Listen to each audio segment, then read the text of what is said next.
Bonjour à tous, soyez les bienvenus dans ce Clubhouse, un Clubhouse riche en invités puisque vous allez le voir dans ce sommaire. Nous allons recevoir dans quelques instants le capitaine Jaroslav Plazil. Certains ont vu dans son tour d'honneur dimanche soir un adieu aux Girondins. Nous lui poserons la question. Benoît Tremoulinas, également invité de cette émission, lui n'a pas fait de tour d'honneur. On lui posera quand même la question sur son avenir. Et puis surtout, on l'interrogera sur ce prochain choc de championnat, le dernier de la saison. Ce sera face à Saint-Etienne, à Geoffroy Guichard, avec, vous le savez, à la clé une qualification en Europa League. Une nouvelle rubrique dans ce Clubhouse, l'actu du web, préparée par Julien Hervier.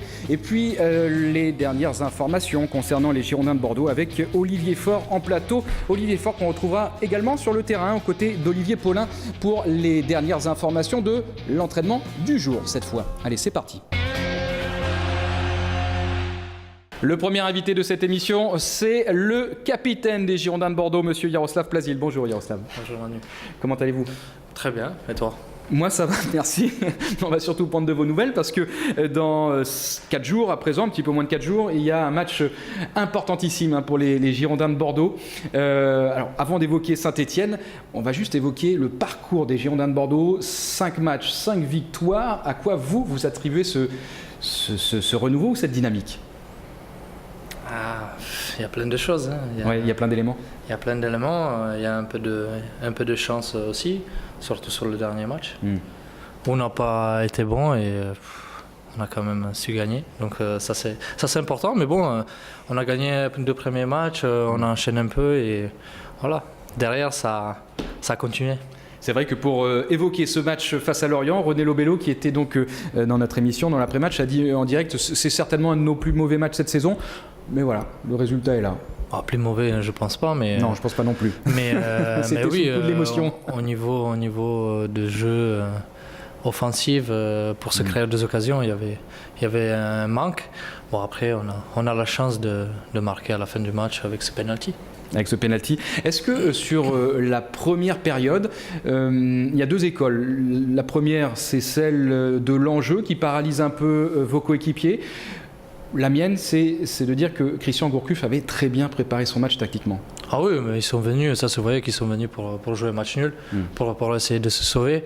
Bon, on sait que Lorient, il joue toujours plus ou moins en 4-4-2 avec beaucoup de travail tactique. Et voilà, ça se voit sur le terrain, tous les joueurs savent ce qu'ils doivent faire. Et voilà, c'est vraiment compliqué à essayer de les déstabiliser.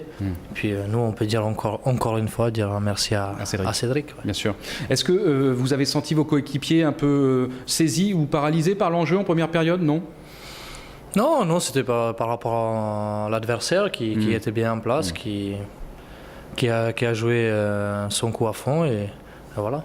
Ouais, en bloquant notamment les ailes, en laissant la relance à Michael Siani ou à Carlos Henrique, c'était pas simple parce qu'ils ont beaucoup de qualités défensives, mais la relance c'est pas forcément la première de leur qualité, donc ça aidait pas à ressortir le ballon. C'est peut-être pas leur qualité première, mais ils ont essayé. Et voilà, ça a pas super bien marché la première mi-temps, c'était un petit peu mieux la deuxième. Vous avez changé un peu de dispositif tactique en seconde mi-temps où on a vu Bordeaux. On a changé plusieurs fois, ouais, plusieurs fois. Bon, il y a eu la sortie de Jussier déjà, elle a rentré dans l'ICV qui est un peu modifié. C'est sûr, c'est très dommage parce qu'il était vraiment bien, il nous a beaucoup apporté. C'est vraiment très dommage pour lui. Il était bien dans ce match-là aussi également. Il va certainement manquer. Il est de toute façon out pour le match à Saint-Etienne. Et quand je dis va certainement manquer, c'est dans l'esprit et c'est dans le jeu, bien évidemment. Tout à fait. Un mot sur Saint-Etienne avant de recevoir Candice. Et puis un mot sur vous aussi d'ailleurs pour finir ce match entre Bordeaux et Lorient. Alors vous avez fait un tour d'honneur à l'issue de cette rencontre. Alors certains ont interprété ce tour d'honneur comme un adieu aux Girondins. Ah bon ? Oui, c'est ce qu'on a pu lire dans la presse. Jaroslav Plazil devrait quitter le Bordeaux puisqu'il a fait un tour d'honneur. Il a salué les... C'est pas la première fois que je fais ça.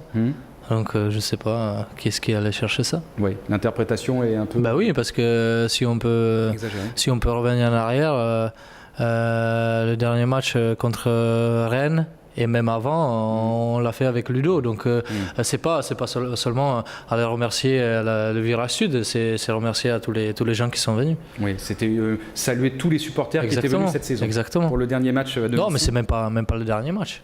C'était même arrivé avant.